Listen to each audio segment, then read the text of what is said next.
potentially some of the most pain I've ever been in my life. A hot metal knife going through my leg is what it felt like. This was just the wrong idea. I should not have done this. What do you desire? What would you like to do if money were no object? How would you really enjoy spending your life? All right, welcome to another episode of the Learning Through Life podcast. I am your host, Nathaniel, and for this episode, I'm doing something a little bit different. Today, I'll be sharing my own personal experience from a 10-day Silent Vipassana Retreat that I attended earlier this year. And this will also be the start of a mini-series of solo podcast episodes where I get the chance to talk directly to you and share my experience and kind of go through whatever else I feel is valuable or important or that I would like to share. So I heard about the Vipassana course maybe 1 or 2 years ago from a friend who had done it, and he recommended I try it out and I do it. And, you know, I seem to ask a lot of questions about his own experience, and the general outcome, I think, is that I should just do it myself, to just try it myself. And I was sort of already meditating for a while at that point, and the thought, though, of a 10-day silent retreat felt like it felt scary. And so I sort of had this thing in my mind where I thought, you know, I'm just going to try to meditate more and more and more and more and try to like prepare myself for this 10-day retreat. So I didn't go for a while. And I was sort of, just trying to prepare myself. But at the end of the day, I realized that there is nothing that I could have really done to prepare myself that well. Just because the experience was so different, so incredible compared to anything that I had ever done before. And, you know, I was only meditating for between, you know, I started off like 10 minutes and then I did like 20 minutes and I maybe I was just at like sometimes 30 minutes. That was over the course of, I think, like 1 to 2 years of like already meditating since COVID, actually. So I finally booked my course for the 10-day retreat. I went on to the Vipassana Center website, and you can just go there to apply. They'll have a big list of the retreats you can do and stuff, and so I basically just went there and applied for it.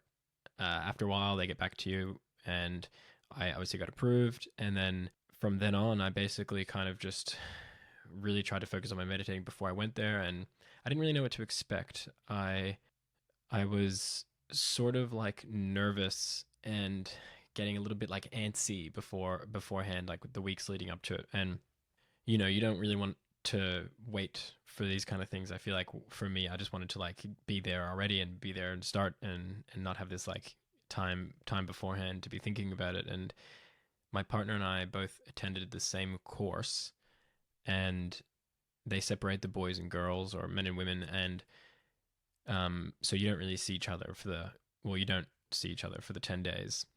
And they separate you, and after the night when you start, they like basically cut the entire camp center in half, and there's men on one side and women on one side. When I arrived, you go there, you kind of check in, and you meet all the other people that are doing the course with you, and it's interesting because you meet some people who have done it before, and you meet some people who have never done it before, and they're called old students, are the ones who have done it previously, and they're called new students for the students who are obviously new. You wait for everyone else to arrive, and everyone sort of checks in, and everyone's sort of talking and mingling, and then they ring a bell at a certain time, and you sit either side of the kitchen, so men on one side, women on one side, and they talk and tell you sort of like the rules and what to expect and how the whole 10 days is going to play out. So basically, for the entire course, we could not talk to anyone. It was a noble silence. We had to be completely silent for the whole 10 days. You are not meant to make any eye contact with anyone, any gestures, any form of communication with them.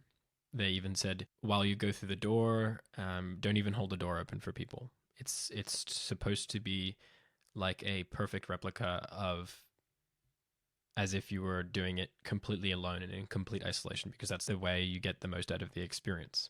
They also gave us a schedule beforehand, which would tell you what we would do every single day for the 10 days. And there would be like a notice board, and we would basically just have all of the information on that board every day. We can wake up in the morning and go and like look at the notice board to see what we're doing. But it basically was the same kind of thing most days, as you could guess, I'm pretty sure. And so the schedule was 4 a.m.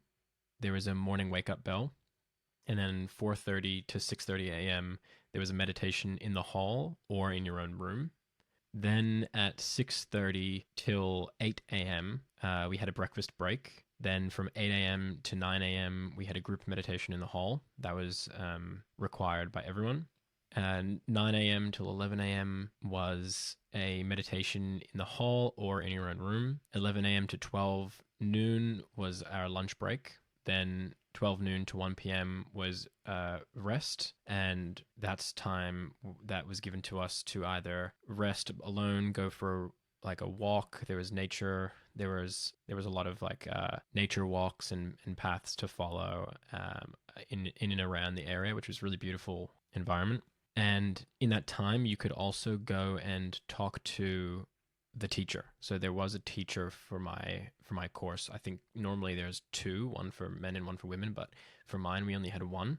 If you had any questions, or if you wanted to know anything, or something was going on for you where you had certain experiences, you could go during this time, and then you could go in and talk to him directly. It's the only person that you were able to actually talk to. Then from 1 p.m. to 2:30 p.m. we had a group meditation in the hall or in your own room. Then from 2:30 to 3:30 we had a mandatory group meditation in the hall. And then from 3:30 to 5 p.m. we had a meditation in the hall or in our own room. Then we had a tea break from 5 p.m. to 6 p.m. So this was like our dinner, in air quotes. And the old students and the new students had different meals and different sort of rules. And for the tea break, as a new student, I was able to eat 2 pieces of fruit, and like that was basically it. Like that's dinner for us, was 2 pieces of fruit, and then you could have like tea, and yeah, that's basically all. But the old students, they actually don't get any pieces of fruit, and they just get lemon water. So it's basically just like a massive tea that's just lemon and water, and then you'd see a bunch of the old students pouring in a lot of honey and stuff, and then that's their dinner. That's all they get. We only got to eat really 2 proper meals a day, breakfast and lunch, and then the third meal was a snack for the new students, and then just like lemon water for dinner for the old students. And that's for the whole 10 days. That doesn't change.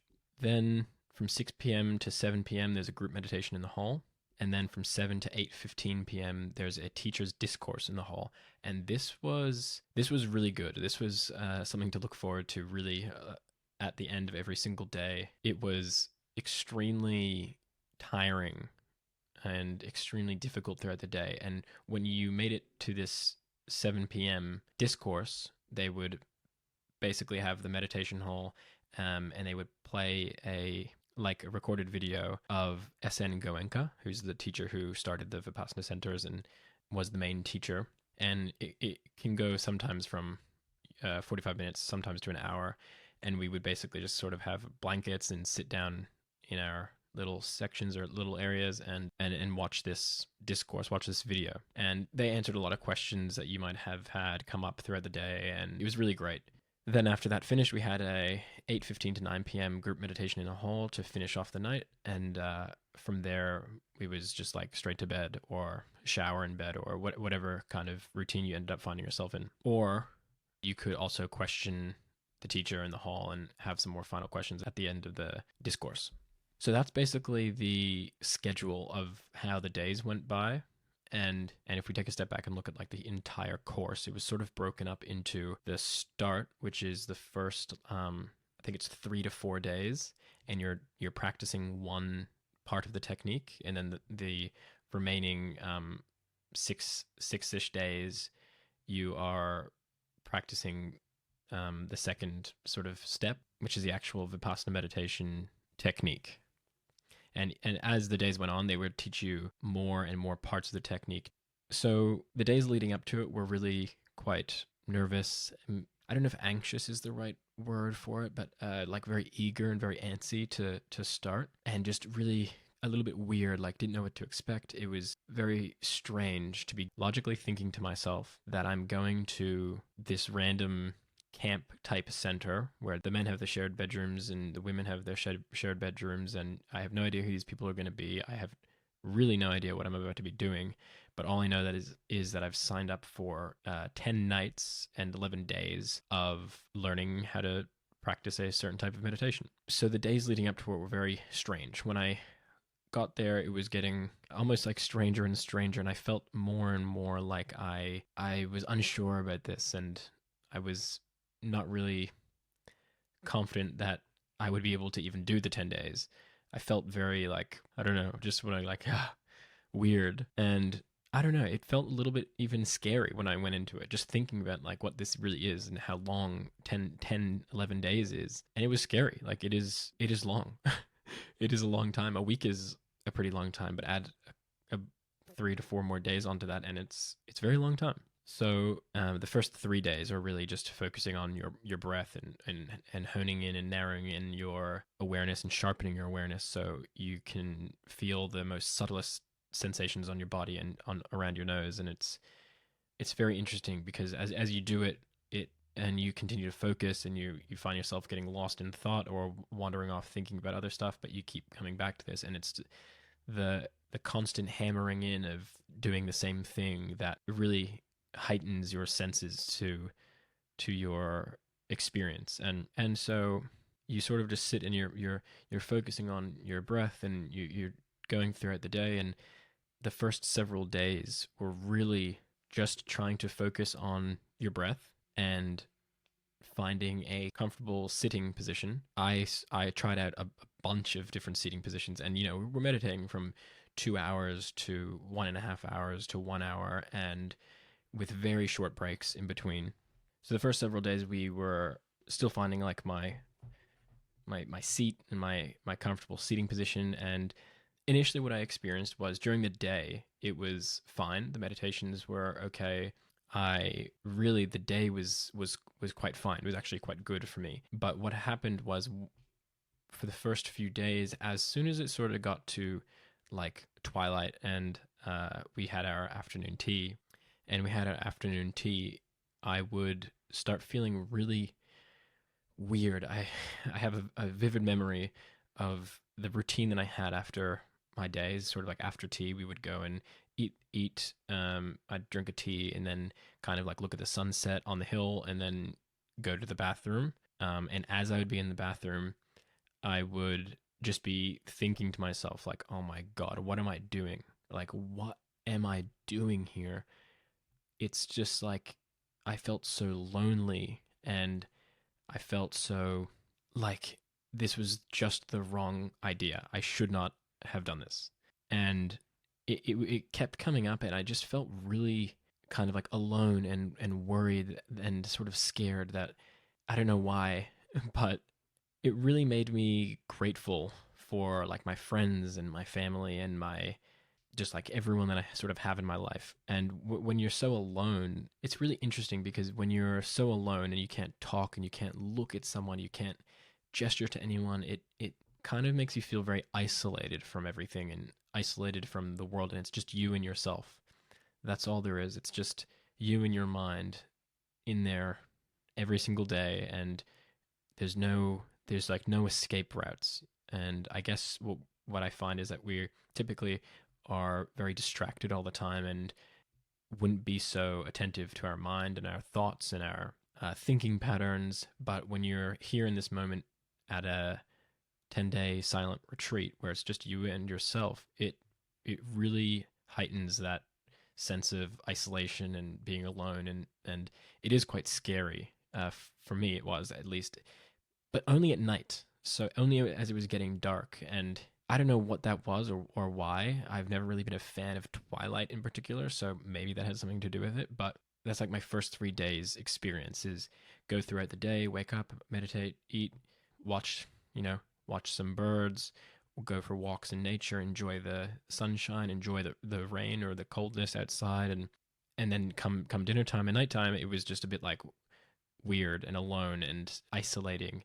And maybe at like day 3 or 4, when you had been practicing so much and this became like a routine, the whole experience changed. So I found myself from like day 4 onwards getting into a very good routine of waking up. And I typically wouldn't wake up at 4:30 every single day. I did a couple days, but I some days I just slept straight till I just didn't do the optional meditation. And then some days I woke up maybe like 30 minutes before breakfast and finished the meditation, or 45 minutes before, or 1 hour, but not as much the 2 hours because I was like really hectic and I was exhausted and tired. And it turns out a lot of people actually ended up doing that, I think. And I think for your first time, it's probably, I mean, for any time really, if you went again, it would be fine. And if I went again, I probably wouldn't do every 4:30 session, but I would really try to do all the sessions to get the most out of it.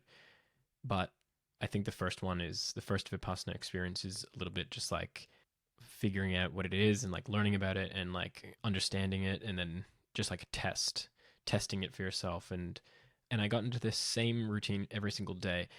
This made it a lot more comfortable, I think. And so all of these isolating thoughts and everything started to kind of fade away. And especially looking at and viewing everyone else and thinking, okay, well, everyone else is also in the same experience and doing the same thing that I'm doing. So in seeing that and understanding that, I actually felt like we were together. And then it became quite enjoyable for me because we could go and walk in nature. And some days there would be several of us, and we're just sitting or standing around this tree. It was one kind of eucalyptus tree, and there was always this one big bird and many of these small like finch birds. And what would happen is this big bird would be trying to defend this tree and the little flowers on it, and it would be attacking these little birds while these all these little birds are trying to get the nectar from these flowers. And they would be and the big bird would be attacking them, and then they would be running away, and then the others would be on the other side of the tree, and they'd be drinking the nectar. And it was like this perfect little show where we would sit and watch this tree, such a simple thing, and it's just nature being nature. And we would all sit here and sort of in awe and just watch how this would play out, and how the birds would sort of play and fight, and it would just be this back and forth. And this went on every single day, actually, the same exact thing. And to be honest, it's probably still going on today. Finally, when we get to, I think it's like day 4, they introduce this thing called the hour of power. So all of our meditations in the hall, they tell you to try to not move at all. So previously we could actually adjust our sitting position, and so if we felt pain, we could move. If we felt an itch, we could scratch it. If we felt whatever else, we could move and we could respond to that. But when they introduced the hour of power, there was no more of that. There was you're just not allowed to move. And obviously, if you really need to, you can. But they've really the point of the Vipassana meditation is that's a very big part of it, which is being able to observe all experiences that you feel and sensations, and then not respond to them, or not react to them. Just observe them and watch them as they arise and then pass away. And it's true, at the time it doesn't feel like it that they're arising, and it doesn't feel like this pain in my knees ever going to go away, but it does. And this is the practice that strengthens the mind and strengthens the bone or muscle that helps you from it helps you to stop reacting to things, and in turn actually can make you quite much more happy. Now, when we introduced the hour of power, it got very, very challenging. This was potentially some of the most pain I've ever been in my life. I sat, and we would meditate, and we would sit our whole meditations for the entire time, not moving a muscle, and you feel so sensitive to everything, and your awareness is very sharp. It's very pinpointed, and you can focus on any part of your body really, and be right there noticing whatever it is. And so you can feel the tiniest things brushing up against your skin or your shirt while you're breathing in and out. You could feel it so sensitively on your body or your arm or your chest, or sounds become so much louder, it seems. And you start to notice everything. You start to notice everything. Your body, everything is so quiet, and you start to feel and notice absolutely everything that you experience. And the pain, when you have that kind of sensitivity, when you've worked up that kind of sensitivity with your awareness in your mind, it's like you could almost feel underneath the pain. So there's pain is this thing that was on top of or over these other sensations below the pain within your body. And so you can start to separate the pain and like your mind. And I would feel shooting pains all over my body. I would feel shooting pain down my knee all the way up to my thigh. And it's like this burning of like a hot metal knife going through my leg is what it felt like, or on my back. And even just the feeling of breathing or having a straight back, and the pain that that would bring up, and how to deal with that was just to observe it and watch it. And as time went on, you would actually notice that these things would they would change and they would go away. I would feel the pains in my body as one form. So let's say like a hot burning metal being dragged through my skin. And as you really pay attention to it and observe the pain, and not react to the pain, it slowly changes and becomes a new form. And it might turn it from very hot burning metal to very cold ice. And it's like a relief and like a chill, but then it would be gone. And then your pain, you would feel pain elsewhere in your body, and in the back of my neck, and in my ankle, or in the side of my body. And you would feel this pain. And I felt this pain come up and go and come up and go many times. And it's really interesting, because when you stop reacting physically to things and you're able to sit there and observe it, there is a sense of okayness about it all. And I'll try to explain that. Usually you may feel something and you may react to something. You may feel emotions and you may react to them, and that causes more things to happen after that, or another problem, and then another reaction. But when you're able to stop and observe even the most painful or uncomfortable experiences or sensations that you are feeling, it really helps you sort of separate and look at these things very objectively. And as I would go through my days, these meditations and these hours, they ended up getting a lot easier. And it's funny how the days sort of just started blending into one. My meditation started feeling like a blink of the eye. I would sit down and meditate and shut my eyes. All of a sudden, the meditation is now over. And then you would go, and it was just like this routine of meditation, little break, meditation, eat, meditation, break, meditation. And you would just continue, and I would just continue doing this. And it got easier and easier. And the whole experience was really great. So in the final days, it felt very normal. It felt very comfortable. It felt very relieving and liberating to be able to practice this and have the space to practice this and learn this. And so I really recommend that to everyone. If you're unsure about it, just do it. Like literally just go and do it. You can't really prepare yourself. And I think there was like four guys I met who had just come to do it, and they had never done a meditation, or they had never really meditated before at all.